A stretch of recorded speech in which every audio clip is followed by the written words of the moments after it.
Hi, welcome back to Bear Broadcast with Jasmine Lindo and Riley Pounders. Today we will be discussing the controversy of abortion with pro-life versus pro-choice. A brief background on the situation is, abortion has been seen throughout history, especially in North America from the 1600s to the 1900s. It was a widespread practice in many colonies and tribes. Abortion was illegal in many of these colonies, but was still a standard procedure done by women assisted by their midwives and doctors. And even though abortion wasn't illegal in many states, it wasn't until the 1800s that Dr. Hiroshi Storer started a campaign with other doctors to make it illegal everywhere.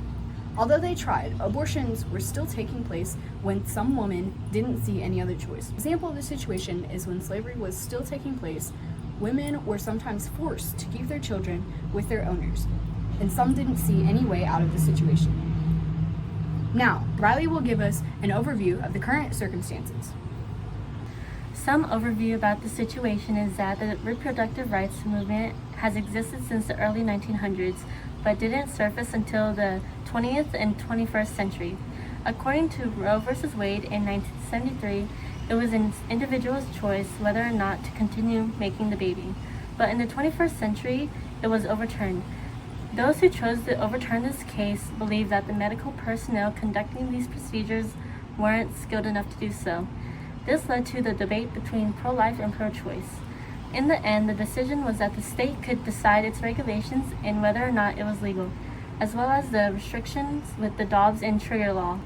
It is still an issue in some courtrooms across America regarding what to do or not. Those were some unique insights from Riley. Now we will dive into the political stances. The majority of Republicans are likely to vote for abortion to be illegal. The numbers change with the circumstances such as time and reason for wanting an abortion.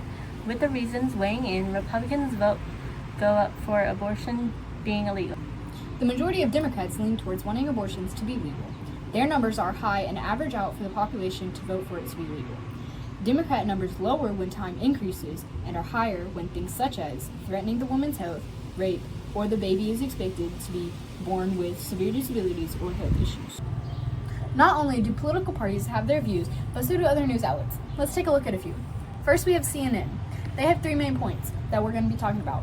The overthrow of the ban in a medical emergency. This ties in with the other 2 points that are serious pregnancy complications and mental health care.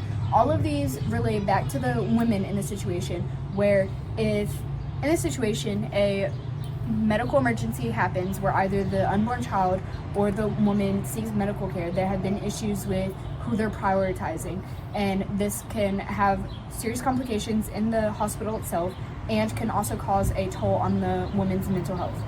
Next up, we have MSNBC. Their three main points were the unborn child has rights in an abortion. This also ties with their other main points and with CNN. So basically, the unborn child has their own rights and nobody can take anything away from them, including their life. Their second point is making women second-class citizens, which is basically prioritizing the baby in the situation of a medical emergency instead of the woman, not giving her full attention, making her second class. Their third statement was state laws restricting women's medical care, prioritizing the baby over the woman in a sense of a medical emergency. None of this is good because that woman has been on this earth for however long she has, and this baby is given human rights except it's being prioritized.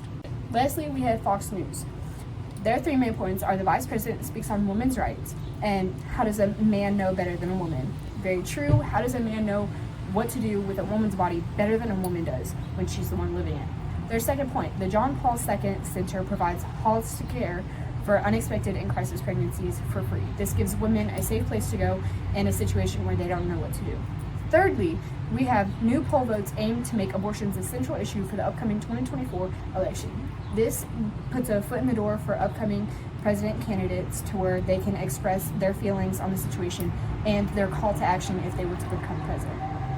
With being covered by many news outlets, there has been a significant impact on the U.S. These impacts consist of Roe v. Wade being overturned in the United States, which now allows the state to decide whether or not it's legal. There has also been many protests forming all around the United States. It's caused many people to be immediately upset and others to agree.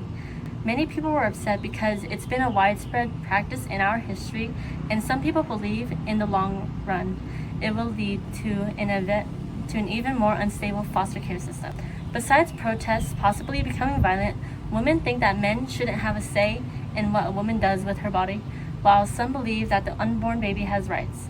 People also believe that even if one weren't able to care for the child properly, they should still give birth. After hearing Riley talk about the impact of abortions, it gave me a few predictions, such as women's mental health taking a hit by the stress of not having total control of what they can and cannot do with their bodies, as well as the possibility of being forced to carry the baby to term and the pain with it. Besides women's health taking a significant hit, the foster care system would also be as well. With the increase in population and unwanted families, there would be more children in the system waiting for a home. And last but not least, also paying into mental health, there would be an increase in suicides, whether by intoxication or self-harm. We predict that in many years to come, people will come together to find a better solution instead of taking the right entirely away, possibly by advocating for medical personnel to be better trained to perform the procedure safely. Thank you for tuning in today's Bear News broadcast with Riley Pounders And Jasmine Lindo.